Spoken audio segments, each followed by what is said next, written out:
Today at the Dietary Restriction Kitchen, we're going to make a pasta dish. Well, it's a dish that you can have with pasta, and that is pork ragu. It's a thick, meaty, and vegetable-laden sauce. It's more like having a stew, but in a sort of Mediterranean style, but using pork rather than beef, and so it's a more economical, and we are going to show you how to do that on a gluten-free pasta today. But really lovely, smells amazing. I can't wait to get started, so let's go do that now. All right, so the first thing we're going to do is heat up a couple tablespoons of olive oil into a big pot. Now we could use, I'm using a Dutch oven today. You can also use a frying pan, a large like skillet. I like to do it in here because I know that it'll take the volume. If the volume gets a little high, it's going to take that. So don't be afraid to use it if you have a big pot or Dutch oven, using it for sauce, not just for boiling up stuff like pasta or whatever. Okay, so we got that hot. We're going to add our carrots and celery to the pan. To the pot. I've already got them chopped up. I did that last night. So yeah, so in advance. But basically, yeah. So kind of chunky like that. We're going to put this down to sort of medium high, right? So around, there's my high. I don't know if you can see that, my finger on there, but that there. And then we're gonna saute these for 5 minutes. So I'm not going to subject you to all that. And then we're going to add our next ingredient. Okay, so we have our celery and carrot going for about 5 minutes there. Okay, the reason why we put them in first is because they're harder vegetables. They take longer to cook. Now we're going to get our onion and green pepper. Now, if you don't want to use green pepper, don't use it, right? If there's any ingredient in here that you go, oh, I can't stand that, I'm not going to use it, then don't. Or I don't have it on hand, and I can't make this because I don't have it on hand. Don't worry about it. Use what you got. So it could be zucchini, otherwise known as courgette in some places. So now we're going to add our green peppers and onion pieces. Try to break them up a little bit in here. And we're going to do that for another 5 minutes. It looks to me like I need a little bit more olive oil. So I always keep my olive oil handy in case I want to add a little bit more. Don't be afraid to add more olive oil to it because sometimes it does need it. So we're going to give that another 5 minutes, medium high, and then we will do the next part. Okay, so that's been simmering again for another 5 minutes. You can see that it is soft. We're going to add our garlic to that. We always add garlic later because if you put it in too early, it'll burn. I'm going to add a little bit. What I like to do, add a little tiny bit of olive oil first.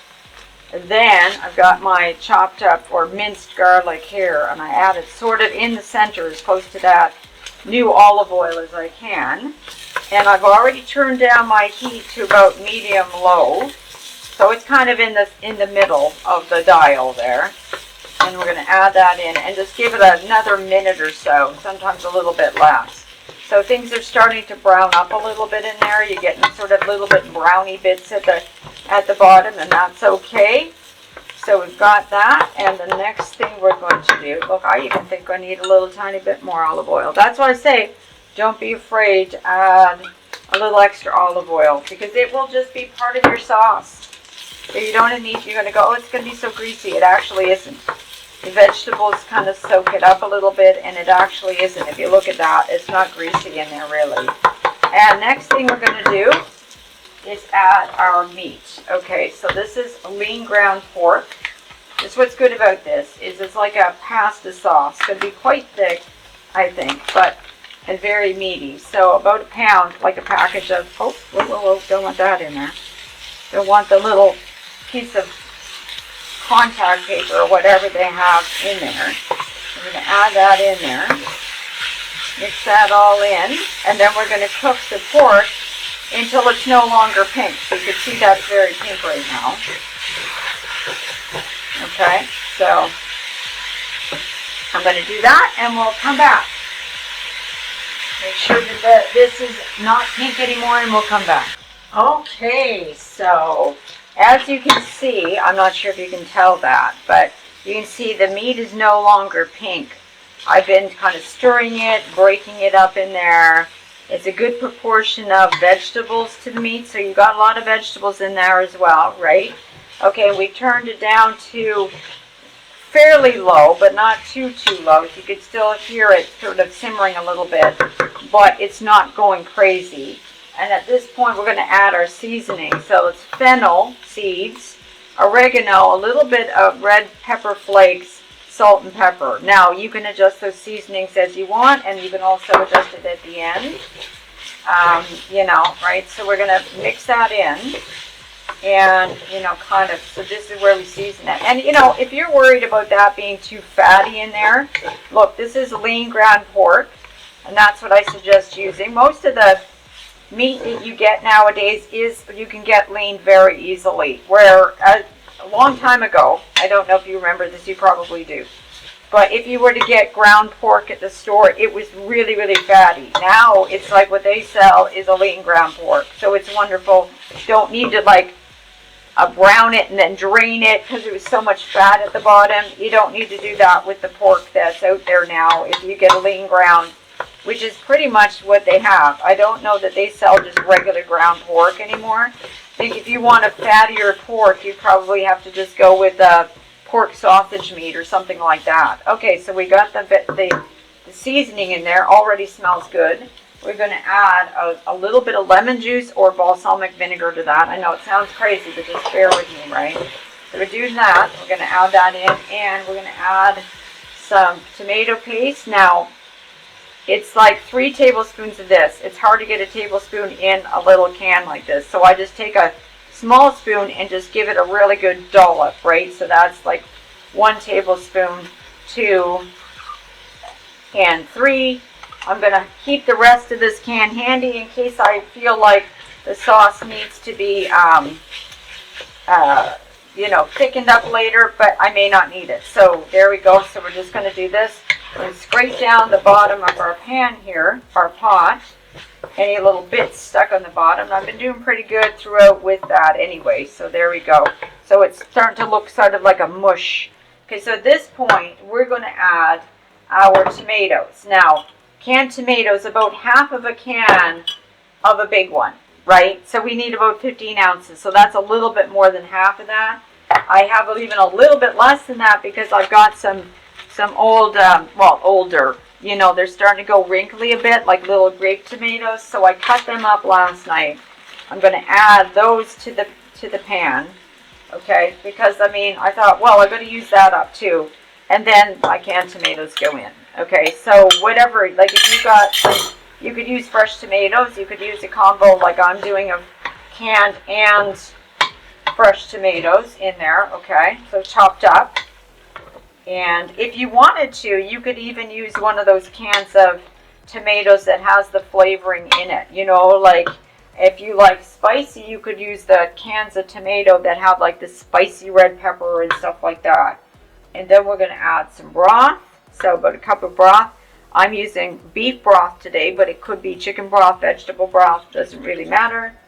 You could use water, but I'm like, I never want to use water for that. So there we go. So now we've got that. We want that to get on the bubble again. So here we go. We're going to turn that up a little bit because we want to get this up, going a little bit more. And you can see it's like that. So it's going to be a quite intense, thick sauce, right? It's a ragu. So it's not going to be just all homogeneous in here, right? So, yeah. So it's going to be like really,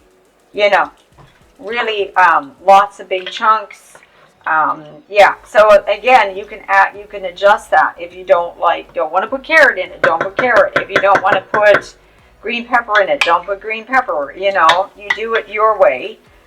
You can add, like I say, zucchini or what they call courgette. You could do sweet red peppers instead of the green peppers, you do it your way.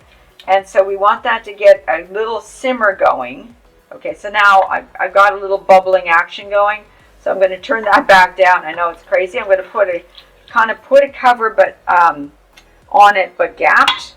So and then we will come back. Meantime, while it's simmering, we're going to get water on the boil for our penne pasta. But we will be back and we will finish up. Okay, so I've got this on the simmer really well, and I don't know if you can see, but the liquid's kind of coming to the surface. And I actually decided not to cover it because I want some of that liquidness to, the liquid to kind of evaporate, because I want this quite thick. So you can see it's more like, in a sense, almost like having a stew rather than a sauce per se. You could make it more saucy if you cut the vegetables smaller, but I kind of like this idea of sort of a Mediterranean stew, and so the ragu sort of thing would be more like a stew. You could make the vegetables smaller, like I say. If you want the vegetables to be less chunky and big, you could certainly do that. You could suit yourself. You can even, if you're thinking, well, that's a pain to chop them small, you could, just give them a little bit of a go in a food processor to get them smaller as well. That's another way to do that. I am got pasta on the boil right now, and I'm using this kind of pasta. It's a red lentil penne, and it has no gluten in it, right? So it's a gluten-free pasta, and it has protein in it as well. If you were making enough for like 4 people, you'd probably need to use the entire package. As it is, I'm only doing about half the package, because I'm going to have this for my lunch, which is Saturday right now. So almost 5 o'clock in the morning, but I'm going to keep it for my lunch, besides giving it a taste in a few minutes. And then I'm also have a serving for my dinner on Monday night, when I'm going to be here by myself. So this is going to be dinner for me. But you can see the liquids coming into the surface, and that's kind of what I want, because I want this to thicken. If you feel like it isn't thick enough when you're just about ready to serve up, you can add a little bit more tomato paste. That's why I've got the tomato paste on hand, in case I want to do that. If you find it too thick and you want to thin it, you could use a bit more. I don't have it out anymore, but a little bit more of broth. So you could do that. Or throw in a bit more canned tomatoes if you've got a bit more canned tomatoes or anything like that. So to thin it. But I think I'm going to want to have it chunky and thick, and that's the way I want it. And we are going to, just waiting for my pasta to be ready, and we're going to give this a try. All right then, so let's give this a try. And there it is. And yeah, let's give it a shot. Wow. I'm just going to grab a bunch of sauce right off the bat, without the pasta, for starters. Let me step back a little bit.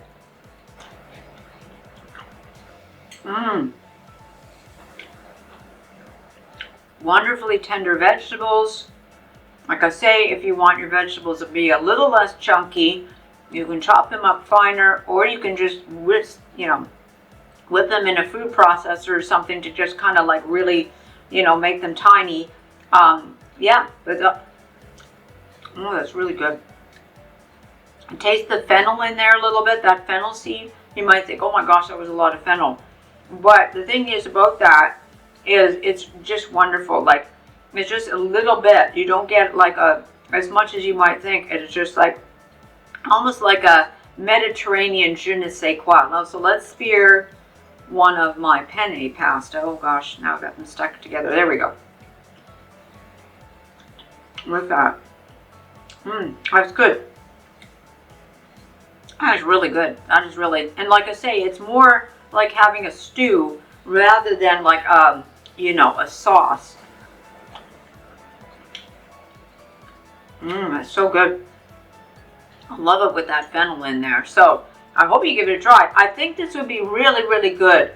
You could add, if you want some cheesy flavor to that, but you have to be dairy-free like me. I would suggest using either nutritional yeast, which is powdery, and you can add a little, like a teaspoon of it over the top of your, half a teaspoon to a teaspoon over your helping. Don't do it with the sauce, but just, when you're serving out or for yourself. Or you can use dairy-free feta cheese, which melts nicely. And so a little bit of the crumbles of that on the top, and it starts to melt, but you can still see a little bit of definition. And that would be lovely with this too. So I hope you give it a try. This is going to be my lunch today. Here it's Saturday morning at 5:15 in the morning. I'm going to save it for my lunch, but I have a couple more mouthfuls now. save it for my lunch, and I'm also going to have another helping for my dinner on Monday when my family is out without me and I'm going to be home by myself. So anyway, so I really hope you give, but it'd be a great dinner. I mean, this is a generous portion, enough for 4 people to have a dinner, definitely. If you're a smaller household, let's say there's only 1 or 2 of you, I still say make it, because you could portion size this in containers, put it in your freezer, and then you can take the portions out, reheat them, and put them over pasta. You could put it over rice. You could put it over potatoes if you can eat potatoes, or if you can't eat regular potatoes like me, you could put it over sweet potatoes. I mean, anything like that. So, you know, even think beyond the pasta. I know I've got pasta speared here. But yeah, hope you give it a try. Thanks for stopping by today here at the Dietary Restriction Kitchen. See you next time. Bye for now.